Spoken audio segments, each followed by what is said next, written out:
He is no more Indian leader. He is the global leader. Under his leadership, he promoted India. तो गांधी जी ने जवाहरलाल नेहरू को चुन के गलती की, ये कहते हैं आप? ये तो देश की जनता को दिखाई पड़ा है, क्योंकि आपको पता, बहुत से लोगों को पता नहीं है। नेहरू कब प्रधानमंत्री बने थे? 15 अगस्त 47 को नहीं बने थे, 2 सितंबर 1946 को बने थे, under cabinet mission plan, lord Wavell के द्वारा शपथ लेकर, यूनियन जैक झंडे के नीचे, क्वीन की निष्ठा के नाम की शपथ लेकर अंतरिम सरकार के प्रधानमंत्री बने थे। और उनके प्रधानमंत्री रहते हुए भारत के विभाजन का प्रस्ताव जून 1947 में कांग्रेस की कार्य समिति में पारित हुआ। उनके रहते हुए भारत ने मनुष्य जाति के इतिहास का सबसे बड़ा एक्सोडस झेला, सबसे बड़ा लोगों की हत्याएं झेली। और उनके रहते हुए आपको पता है, जब देश आजाद हुआ भारत की फौज कितनी थी? भारत की फौज 25 लाख की थी, वो 2-3 लाख की हो गई। आपको पता है, हमारी एयरफोर्स 1932 से थी, ब्रिटिश लीगेसी से। चाइना की एयरफोर्स ही नहीं थी 47 में, 49 में एयरफोर्स बनी, उसके बाद हम 62 में चीन से हार गए। नेहरू जी की नीति क्या रही? एक लाइन में कहूंगा, आधा आधा, पंजाब गया, बंगाल गया, पंजाब गया, कश्मीर गया और चला बंगाल गया, और चीन के हाथों मानसरोवर का हवा ऊंचा भाल गया। अब आप स्वयं सोच लें, ये फायदा हुआ कि नुकसान हुआ? अरे हिंदुस्तान जिंदाबाद, सोनिया गांधी हिंदुस्तान, राहुल गांधी हिंदुस्तान, राहुल गांधी हिंदुस्तान। अभी मैं गाली नहीं दे सकता। नहीं, गाली नहीं देना। फैमिली देखती है, वरना मैं ऐसे गाली दूं, ऐसे गाली दूं ना, जिंदगी भर याद रखें ये। एक बार बस बोलूंगा, आप बोल देना हम एक है। अरे आवाज दो।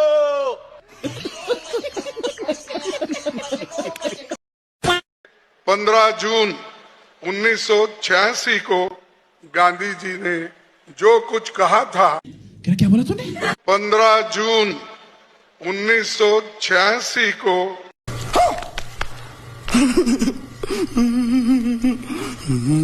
इस देश में मेरे जितने पुतले हैं सबको गिरा दो, मेरी हर तस्वीर को दीवार से हटा दो, हर इमारत, हर चौराहे, हर मार्ग जिसपे मेरा नाम लिखा हो मिटा दो। राम जी के मामा का नाम क्या था? राम जी के मामा का नाम कौशल्या मैया के भाई का नाम है। कौशल्या मैया के भाई का नाम आप गूगल बाबा से पूछ लेना।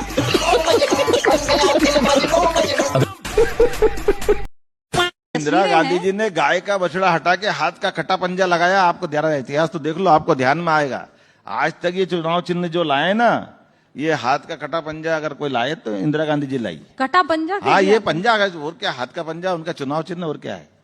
आपको मालूम नहीं क्या अपने चुनाव बैलेट पे क्या आता पंजा है? पर आपने तो उसे काट ही दिया। तो वो कटा हुआ है, मैं क्या करूँ? पूरा हाथ है क्या, बताओ आप? वो पूरा हाथ नहीं है, सिंबल, तो पंजा है, पंजा है। देखो, माफ करना, हमारे यहाँ ये कटे पिटे शरीर वालों को अच्छा मानते ही नहीं। अब क्या करें, हमारी भी दिक्कत है। हमारे यहाँ तो पूरे शरीर के साथ हो तो राजा बनेगा, नहीं तो उसको नीचे कर देते, चल जाए। भगवान में मूर्ति कोई खंडित हो जाए तो भगवान की दया से उनका विसर्जन करना पड़ता है। कांग्रेस का विसर्जन अपने आप जनता कर रही, इसीलिए। कौन किसको बाप मानता था मैं बताना चाहता हूं। सन 47 में से पहले अंग्रेजों ने रूल बना रखा था कि भारत का बजट शाम 5 बजे आएगा, क्योंकि लंदन में 11 बजते थे। 1997 तक 5 बजे शाम को प्रस्तुत होता रहा। अटल जी की सरकार में चेंज हुआ। बोलो भाई, कौन बाप बना के रखा था? 1968 तक किसने जॉर्ज की मूर्ति इंडिया गेट पर रखी हुई थी? आपको पता है? आजादी मिली 47 में, 48 तक माउंटबेटन क्यों रहा गवर्नर जनरल? बताओ, भारत का पता है? 1949 तक आर्मी चीफ अंग्रेज रहा। कौन? General Francis Roy butcher.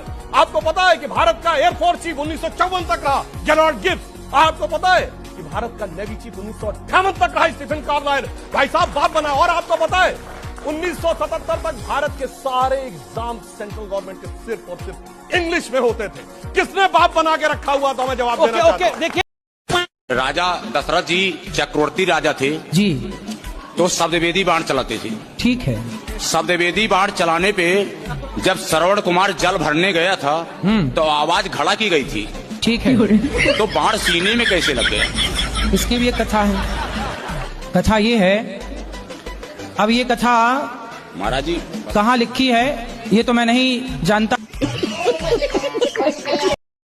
बाग में इतने आम नहीं टपक रहे जितने इनके पुल टपक रहे हैं पूरे देश में। अच्छा 10-12 पुल गिर चुके हैं। देखिए सबसे ज्यादा 12 पुल बिहार में गिरे हैं, जिसके जमाने में बताया गया है। अरे साहब आपकी सरकार है। ये सारे पुल 6 महीने में बने थे, इसके जमाने में बने थे। तेजस्वी जी के पास कौन सा डिपार्टमेंट था? अरे भैया जमीन पुल जायदाद सब।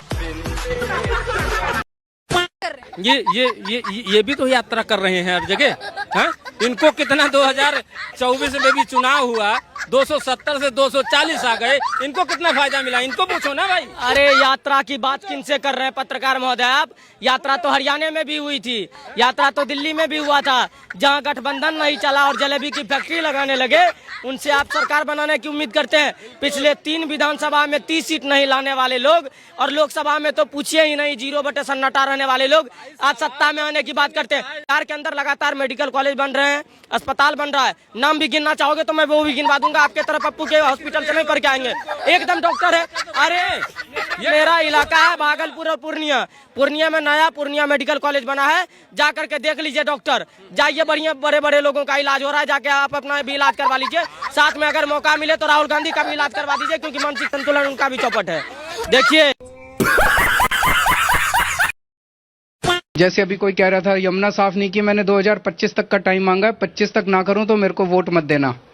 इसी तरह से 5 साल का टाइम चाहिए, 5 साल के लिए। हम लोग 5 साल में ना करें, अगली बार वोट मत देना। हम ये प्ले करेंगे 2024 में कि 2025 में कि अरविंद केजरीवाल ने गोवा में कहा है कि if I don't clean up the Yamuna. Goa में नहीं कहा, मैंने 10 बार दिल्ली में भी कहा है। आप मेरी दिल्ली की बातें नहीं सुनते। मैंने 10 बार दिल्ली में बोला है कि अगर मैं 2025 तक यमुना साफ मत करूं, अगली बार मेरे को वोट मत देना। मैंने पिछले चुनाव में 3 वादे किए थे। मैंने कहा था मैं यमुना साफ कर दूंगा, मैंने कहा था हर घर में टूटी से साफ पानी आएगा, आप ओक लगा के पानी पी लेना सीधे, टूटी से 24 घंटे साफ पानी आएगा, और तीसरा मैंने कहा था कि दिल्ली की सड़कों को हम बिल्कुल यूरोपियन अंदाज में शानदार सड़कें बना देंगे। मैं ये तीनों काम नहीं कर पाया इन 5 साल के अंदर। एक मौका और दीजिए, अगले 5 साल के अंदर इसको मैं जरूर कर दूंगा। तो राजनीति में है तो बहुत सारे लोगों की छल प्रपंच करते हैं इसमें, तो ये सारी चीज हमको अच्छा नहीं लगता है। A few moments later. क्या आप इलेक्शन भी ऐसे ही जीतते हैं? जीतना है, जीत कैसा भी हो, अगर छल बल भी लगे तो जीतिए। छल बल आपके सामने ईवीएम मशीन है? हाँ, है। ईवीएम मशीन में कांग्रेस का बटन है। दबा दिया, आगे बोलो। नहीं दबाना था। हाँ? अब आपके नगर निगम में कोई विकास नहीं होगा। ठीक से सुनता नहीं है। सबसे ईमानदार नेता कौन है देश का? सबसे ईमानदार नेता पिताजी। हाँ, रुको जरा, सबर करो। चारा घोटाला मामले में सीबीआई की विशेष अदालत ने बिहार के पूर्व मुख्यमंत्री लालू प्रसाद यादव को दोषी करार दिया है।